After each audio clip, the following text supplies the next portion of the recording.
आपकी आध्यात्मिक शक्ति का रहस्य। हमारा शरीर इन 5 तत्वों से मिलकर बना है।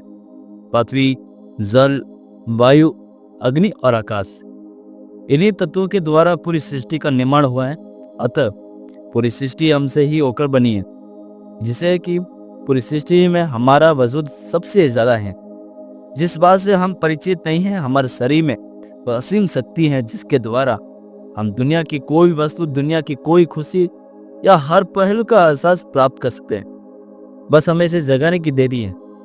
हम इस पुस्तक में उन सभी कारणों पर चर्चा करेंगे जिसके कारण हम अपनी शक्ति नहीं प्राप्त कर पाते, और सभी शक्तियों के रहस्य से पर्दा हटाएंगे। जो हमारे जीवन में पर्याप्त हो जाए तो हम कुछ भी प्राप्त कर सकते हैं। प्राप्त करना तो सिर्फ कहने की बात है। असल ये शक्तियां हमारे शरीर में प्रदत्त मौजूद है। बस हमें उन्हें जगाने की देरी है। हमारे शरीर की सारी मानसिक शक्तियों का रास्ता एक और से ही शुरू होता है, वह है अध्यात्म। अध्यात्म के द्वारा हम अपनी मानसिक शक्तियों के बारे में जान सकते हैं। वे शक्ति हैं जिसके द्वारा हम पूरी सृष्टि को अपने भी इशारे पर काम करवा सकते हैं। पंच तत्वों से बना हमारा ये शरीर, इसका सीधा कनेक्शन इस ब्रह्मांड से।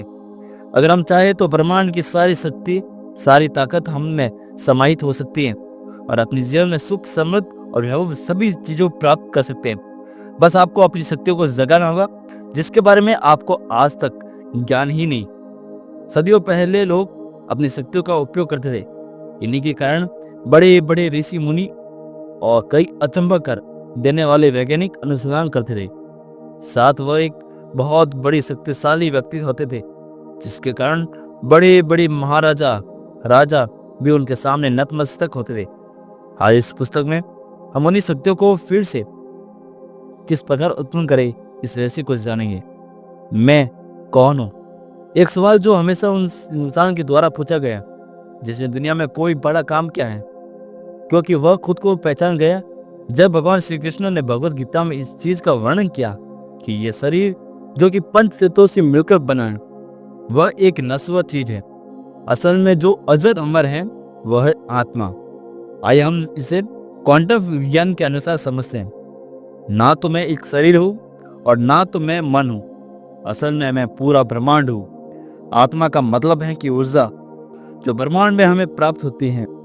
इसका सविस्तार से वर्णन हमारे वेदों और शास्त्रों में किया गया है, पर हम अपने आप को एक शरीर सोचकर अपने काम में व्यस्त रहते हैं। इसलिए जो व्यक्ति अध्यात्म को समझ पाता है वह अपने आप को, अपनी शक्तियों को पूरी तरह से पहचान पा जाता है। इस शरीर में आपको ऊर्जा का ज्ञान कराने वाला होता है आपका दिमाग।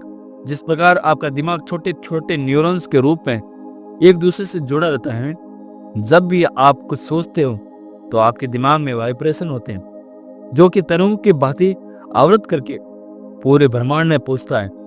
कभी आप खुद पर ध्यान दीजिए, आपका शरीर कितने रचनात्मक ढंग से बना हुआ है। किस तरह से आप खाना खाते हैं वह किस तरह पचता है, शरीर को ऊर्जा प्रदान करता है। आपके 5 इंद्रियां किस प्रकार अपना कार्य करती रहती हैं।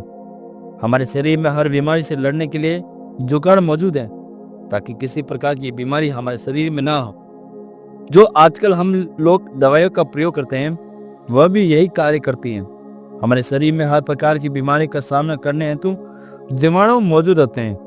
तो जब भी हम कोई एलोपैथी दवाई का प्रयोग करते हैं तो अंदर जाकर उन जीवाणुओं को जगा देती हैं और उस कारण में बीमारियों के कीटाणुओं को नष्ट कर देते हैं। लेकिन अधिक दवा का सेवन करने में उन जीवाणुओं की आदत सी बन गई है। जब दवा खाई जाती है तभी रोग प्रतिरोध जीवाणु की जागृत होंगे अथवा अपने आप कार्य करना बंद कर देते हैं, जिस कारण हमारा शरीर बिना दवा खाए सही नहीं होता। तो इस प्रकार हमारे शरीर का चलन होता है। यही कारण है कि हमारा मन हमेशा नकारात्मक ही सोचता है, क्योंकि हमारा शरीर का चलन ठीक प्रकार नहीं हो पाता है। हमारे शरीर में सोचने की शक्ति होती है जो हमारे दिमाग के द्वारा होती है, और वह 2 प्रकार के विचारों को अपने अंदर संग्रहित करता है। पहला सकारात्मक विचार, दूसरा नकारात्मक विचार। जब आपके शरीर का चलन अच्छे से हो रहता है तब आप में सकारात्मक विचार का जन्म होता है।